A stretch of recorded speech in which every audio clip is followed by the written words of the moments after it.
amados hermanos y hermanas, el Señor les bendice. Pues bueno, ya estamos a media semana, ya, bueno, más bien un poquito más de media semana, ya es jueves 19 de mayo del 2022. Y continuamos con nuestro tema general titulado Cuando Dios te sonríe. Y bueno, pues el tema para hoy se titula La gente que se ama. Así se llama el tema. Le dejo el tiempo al pastor. La verdad es que cuando Dios te sonríe, cuando puedes percibir la sonrisa de Dios, es ese momento en que tú te entregas a Cristo. Amén. Ese momento en que tú quizá te alejaste, pero regresas otra vez Aleluya. a la casa de tu Padre y puedes ver la sonrisa de Dios. ¿Y dónde está la sonrisa de Dios permanente? La iglesia. La iglesia es el lugar de la gente que se ama. Bueno, por lo menos eso es lo que quisiéramos. Sin embargo, nos encontramos que la triste realidad, y ya lo decía el apóstol Pablo desde la primera carta a los Corintios, probablemente el primer escrito del Nuevo Testamento, precisamente se escribe porque hay disensión en una iglesia. A veces la gente que se ama tiene sus problemas para amarse. La sociedad humana surge por el instinto gregario del ser humano, que le lleva a intuir y a descubrir que efectivamente cuando forma grupos, cuando forma sociedades, puede alcanzar sus objetivos comunes con más facilidad, con mayor eficacia, puede modificar su entorno en beneficio suyo. Desafortunadamente en estas alianzas humanas, los líderes terminan explotando a los demás. En el Antiguo Testamento tenemos la triste historia de un pueblo cuyos líderes constantemente se alejaron de Dios. Y aunque era el pueblo de Dios, los líderes no eran conforme al corazón de Dios. La injusticia social fue uno de los elementos que propiciaron la derrota de este pueblo. Nos dice el profeta Amós en el capítulo 2, versículos 6 y 7, que por un pecado el Señor no va a perdonar a ese pueblo, que es oprimir al pobre, venderlo por un par de zapatos. Y sigue toda una lista de los pecados sociales que cometía el pueblo en esa etapa de su historia. Pero la iglesia debe ser la comunidad de los que se aman. A eso aspiramos en la vida de iglesia. En su primera carta, el apóstol Juan, en su capítulo 4, versículos del 7 al 12, nos dice que nos amemos de corazón. Amén. Que nos amemos porque Dios es amor. Y que el que no ama no ha conocido a Dios. Con esas consideraciones el apóstol nos lleva a entender que en la vida de la iglesia hemos de ser factores de perdón. No solamente se trata de perdonar lo que nos hicieron o de pedir perdón por lo que hemos hecho, que es un ejercicio buenísimo, tener la capacidad de acercarnos y plantar cara y decir perdóname. Tener la capacidad de provocar el diálogo y decir ¿qué te hice? Te veo molesto, molesta, perdóname. Claro. Mantener el amor significa mantener el perdón. Dice el Señor Jesucristo después de enseñar a sus discípulos, a sus apóstoles, en la oración dominical, la oración del Padre Nuestro, les dice unas palabras muy importantes allá en Mateo 6 y 7, les dice: si ustedes no perdonan sus ofensas a los hombres, tampoco les perdonará vuestro Padre Celestial. Sí, es cierto. Pero no nada más se trata de perdonar y de pedir perdón. De pedir perdón y de perdonar. No. También a veces hay que soportar el agravio. Claro. Dice el apóstol Pablo en 1 Corintios 6, 7, ¿por qué no mejor soportas el agravio? Y es que hay que entender una cosa. ¿Somos imitadores de Cristo? ¿Sí o no? Amén. Si la respuesta es no, no tengo por qué proseguir. Pero si la respuesta es sí, si tú te sientes imitador de Cristo, ¿qué es lo que hizo Cristo? Tomó sobre sí nuestros pecados. Amén. Y los llevó a la cruz. ¿Por qué no tomar sobre sí el pecado de los hermanos? ¿Por qué no decirle a aquel que te hizo daño? Perdóname, porque siento que estás molesto conmigo. Él sabrá que no es así.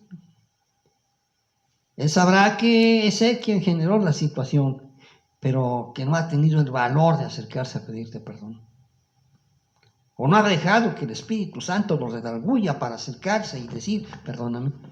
Pero tú tomas sobre sí el agravio y encara y acércate y pide un perdón que no es el que te corresponde a ti, sino al otro. Toma sobre ti el pecado ajeno. Claro.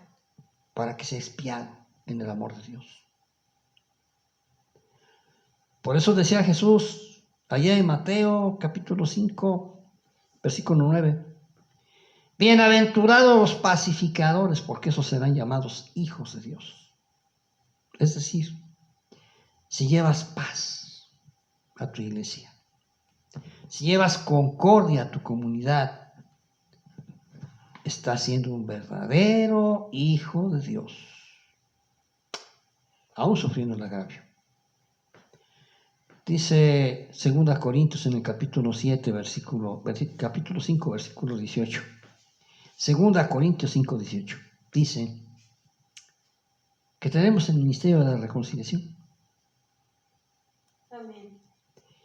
Tenemos el ministerio de reconciliar a los seres humanos con Dios, pero también unos con otros. Claro. Y cuando tú eres ministro de la reconciliación en tu iglesia local, estás haciendo uno de los más elevados servicios que se pueden prestar al pueblo de Dios. Pero lo más importante es que es entonces cuando puedes vislumbrar y sentir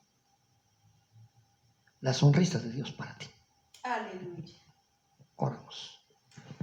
Amoroso Dios y Padre nuestro celestial, una vez más, Señor, gracias por tu palabra. Y en este momento, Señor, ponemos en tus benditas manos la vida, oh Dios eterno, de los puntos de predicación, de aquellos hermanos que se reúnen en una casa, de las iglesias en formación, de las iglesias grandes y pequeñas, Padre, para que tú obres en la feligresía, en cada uno de tus hijos, Señor. Bendito Dios Todopoderoso, que los que estamos en una iglesia, Señor, seamos factores de reconciliación. Que los que estamos en una iglesia, Señor, amemos a nuestro hermano. Le aceptemos como tú le aceptas. Que no miremos en ellos, Dios eterno, aquello que a lo mejor hacen mal y que no nos gusta. Pero, Padre, si tú así le amas, si tú así lo quieres, si tú así como es, tú diste tu vida, Señor, por ellos, ¿por qué nosotros no? Padre, en este momento nos ponemos en tus manos. Que cada iglesia, que cada punto de predicación, Dios eterno, sea un faro de luz a la comunidad donde se encuentra. Que las personas que están fuera, Señor, puedan ver cómo nos amamos los hermanos, cómo nos perdonamos, cómo nos queremos, cómo nos ayudamos, cómo estamos pendientes el uno del otro. Señor, tómanos en tus manos. Bendice cada iglesia, Padre. Que en cada iglesia haya un amor genuino. Que en cada iglesia, Señor, el trabajo que se realiza, el principal sea derramar de tu amor. Que todo lo que hagamos, Padre, de palabra, de obra o aún de pensamiento, sea para glorificarte. Que amemos a nuestros hermanos como tú nos amas a nosotros. Si tú nos tienes tanta paciencia, Señor, si tú nos bendices, Padre, si tú nos sanas, si tú nos prosperas, si tú estás a nuestro lado. Señor, enséñanos a dar aquello que tú ya nos has dado. Padre, permite que en cada iglesia, que en cada punto de predicación, que en cada grupo que se reúne para alabarte, haya abundante amor. Señor, es muy triste porque lo he podido ver, que muchas veces inicia una congregación en una casa y porque no se pusieron de acuerdo ya no crece a iglesia. Padre, en tus manos nos depositamos y declaramos que el enemigo no tiene parte alguna en el cuerpo de Cristo. Bendícenos con abundante presencia tuya, Señor. Enséñanos a perdonar. Enséñanos, Señor, a tolerar a nuestros hermanos. Enséñanos, Señor, a demostrarnos ese amor con el que tú, Padre Celestial, nos revistes cada día. Bendito sea tu nombre, Señor. En tus manos depositamos a tu iglesia, en el nombre precioso de Jesús y en el Espíritu Santo lo pedimos. Amén. Pues damos gracias a Dios, hermanos, y sí es cierto, cuántos problemas hay a veces en la iglesia, pero ¿sabes? De nosotros depende que esos problemas no estén ahí y que ir a la iglesia verdaderamente sea un día de fiesta. Que estar en la iglesia nos llene de regocijo, sane nuestro corazón, ¿verdad? Si llegamos tristes, si tú ves, hermano, hermana, que alguien llega triste, dile, mira, no sé qué te pasa y ni tienes que decirme, ven, vamos a orar, ven, vamos, le voy a pedir al Señor que te bendiga. Y hermanos, no saben cuánta bendición es eso. Entonces, bueno, pues hagamos la obra del Señor. Y gracias por sintonizarnos. Y si Dios lo permite, pues nos seguimos viendo mañana. Dios les bendice.